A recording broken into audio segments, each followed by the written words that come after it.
If germs were the whole story, then everyone exposed to the same bug would get sick. But that's not the reality, is it?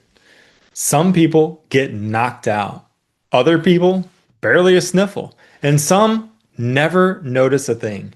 So, what's going on here? Today, we're unpacking terrain theory versus germ theory and why your daily choices, not just the microbes you meet, make the biggest difference in your health.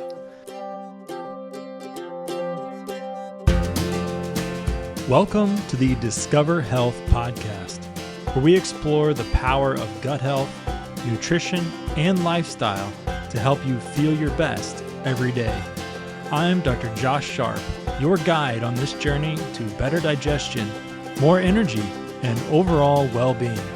Each week, we'll dive into expert insights, practical tips, and real-life strategies to help you discover health.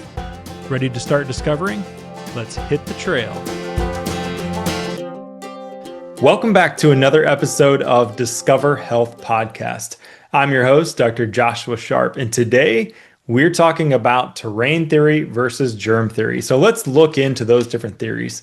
In the 19th century, Louis Pasteur popularized the germ theory of disease. The idea was simple. Specific microbes or germs cause specific illnesses. Exposure equals infection. This was revolutionary medicine at the time, leading to antibiotics, vaccines, sanitation, but it also created a mindset. If disease comes from germs, then we're mostly powerless victims of chance. If you get exposed, then you get sick. Hey friend, real quick, if you've been enjoying this episode and you're looking for high quality, professional grade supplements that you can trust, I've got something for you. Check out our curated online store at discoverhealth.gethealthy.store. We've handpicked practitioner grade supplements that can be delivered straight to your door. And to say thank you for listening, you can use the code FIRST10 to get 10% off your order. That's discoverhealth.gethealthy.store. Your health simplified. Let's talk a little bit about the terrain theory. Well, Pasteur's contemporary, Antoine Béchamp, he saw things differently. He argued that microbes were everywhere, but whether they caused disease depended on the terrain of the body. If you got a strong and balanced terrain, then microbes stay harmless or sometimes even helpful. If you have a weak terrain, microbes can take advantage. I like to think of it like a fish tank. If the water is dirty, the fish gets sick. You don't solve it by blaming the fish or trying to give your fish pills or killing every germ in the water. You actually clean the tank. You change the environment.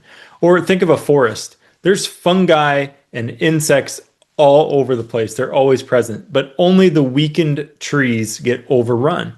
It's not about eradicating the pests and killing every fungus and killing every bug. It's about nourishing the soil and strengthening the roots.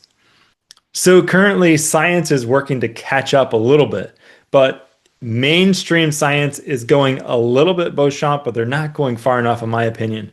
In 1955, Nobel-winning microbiologist René Dubos wrote Second Thoughts on the Germ Theory, arguing that disease depends on changing circumstances in the host and the environment.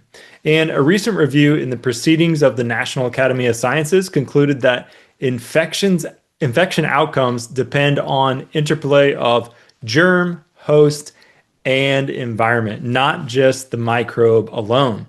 News Medical in 2024 echoed the same thing. Two people exposed to the same germ can have completely different outcomes based on immune strength, based on nutrition, based on stress, and even pollution, what's going on in their environment. Science Direct published on infection control. The new focus isn't kill all germs, but nurture the microbiome and strengthen the host. This is terrain theory in modern language. Finally, they're catching up with what so many of us have known for such a long, long time. In my opinion, because germ theory is being finally kind of disproven and finally pushed to the edge, there's a new theory that is taking its place. I feel like the powers that be in the medical world, in the allopathic world, are always looking to keep people under their thumb. They're always looking to maintain power, in my opinion. And I see so often it almost seems like they're attempting to create a mindset and an atmosphere of fear and motivate people to do things or to take action based on fear. So, in my opinion, the new replacement for the germ theory is actually genetics. We've traded germs for genes. People say it's in my DNA, or I have the cancer gene, or diabetes runs in my family. And just like the germ theory, this mindset can be disempowering. Yes, genes do matter, but genes are not destiny.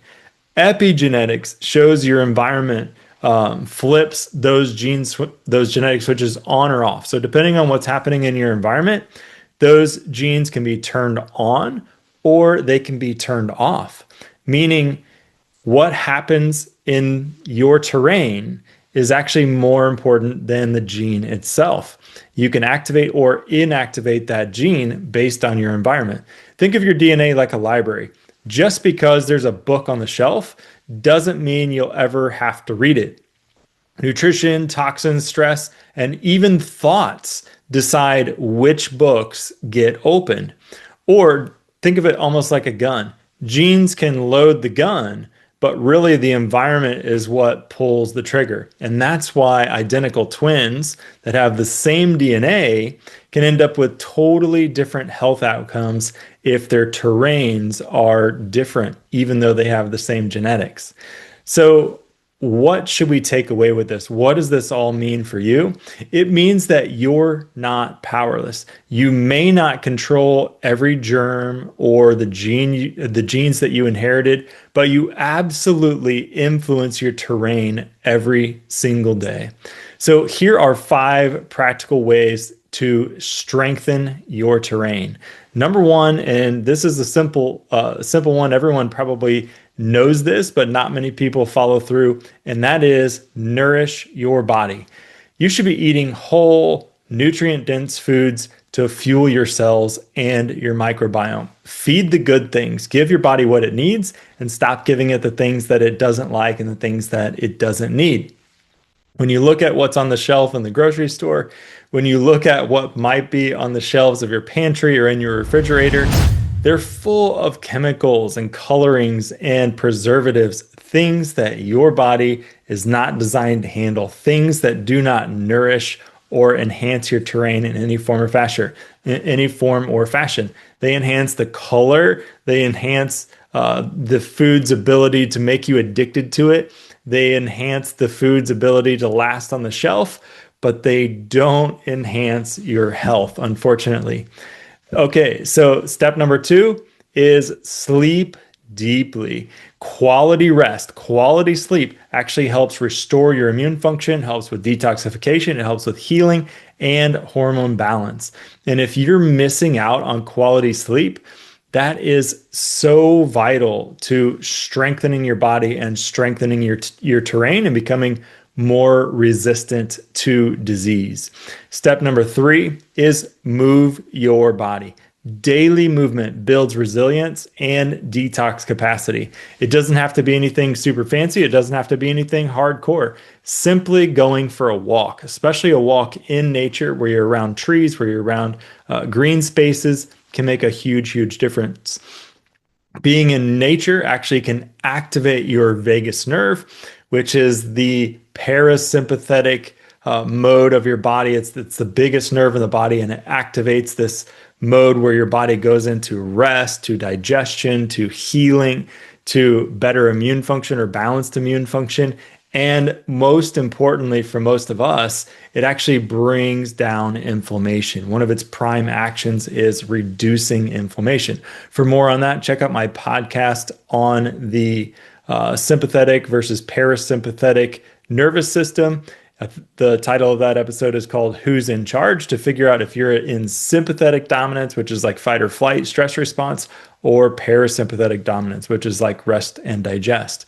Okay, step 4 is manage toxins. We're exposed to so many toxins in our environment. It's in our food. It's actually in our clothing. It's in the air that we breathe. It's in the water that we drink. And toxins are everywhere. Nobody can avoid all toxins. And so, where you can, when it's up to you, try to make good decisions to reduce your toxic exposure when possible. Work on getting rid of chemical cleaners and replacing them with natural alternatives. Work on getting rid of things like toxic candles and room deodorizers and scent making devices out there that are full of chemicals. Work on checking through what you put on your skin. Are they chemicals or are they naturally occurring, safe products that you can put on your skin and feel good about what you're putting on your skin? Make sure that you're using soaps, laundry soaps, and bath soaps that are non-toxic. And there's great resources out there. Using just a Google search, you can figure out which products are the cleanest and safest to use with the least amount of toxins. Putting it on your skin, breathing it in is such a overlooked component of toxicity. And for those of you that have never tried a detox, it might be time to try a detox process. Maybe something as simple as going through and doing just a cleanse with limiting foods and just kind of focusing on certain foods. Maybe that's something like increasing your hydration, something as simple as drinking more water, something as simple as sweating can actually help with detoxification. And then there's natural and gentle binders. If you would like some more information about a simple detox process, one that I used for years and years, and almost no matter what was going on with a person, we would use this kit to run it to kind of help start progress, to try to jumpstart any treatment protocol that we used. Essentially, we thought of it like we were just clearing away the dust, clearing away the debris before we got into what the bigger issue was, because it worked so well. It was very gentle and very easy to follow. You can just comment, or I'm sorry, you can go on Instagram and send me a direct message, and I would be happy to send you a link to that kit that we used. Also, I will put a link to that cleanse below this video for anyone that's interested in checking that out. Step number 5 is cultivate peace. To strengthen your terrain, it's not something that we often think about, but stress, fear, and even bitterness actually weaken our terrain. Things like gratitude, things like prayer, and things like joy actually strengthen your terrain. So try to be around people that bring you joy. Try to focus on thoughts that help you focus on the things that you do have, things that you can be thankful for. Do something as simple as journaling, writing down things that you're thankful for. Try doing just 1 or 2 per day. Write it down in the morning or write it down in the evening before bed, and then look at it in the morning or look at it in the evening, whichever way you choose to do that.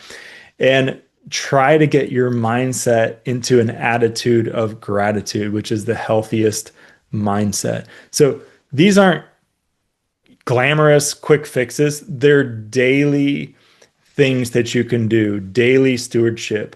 So it does seem like a daunting task to create such a healthy terrain that we're resistant to disease, but you don't run a marathon all at once. You run a marathon one step at a time, and you don't eat an elephant, at least from what I've heard from those that have consumed whole elephants. You don't eat an elephant one whole elephant at a time. You eat it one bite at a time. And so daily stewardship, making one decision after another, is actually how you improve your terrain. And it matters far more than most people actually realize. So to wrap things up here, Pasteur reportedly, I wasn't there. Maybe we can talk to some people that are old enough that maybe they were there, but I doubt it. Pasteur reportedly admitted on his deathbed, the germ theory is nothing. The terrain theory is everything. Over a century later, science, holistic medicine, and experience are actually proving him right on that final thought. So here's the truth. You are not at the mercy of every germ. You are not a prisoner of your genes. You are the steward of your terrain. And every choice that you make in food, in rest, in movement, in mindset is actually shaping your health story. Choose wisely, and thanks for listening.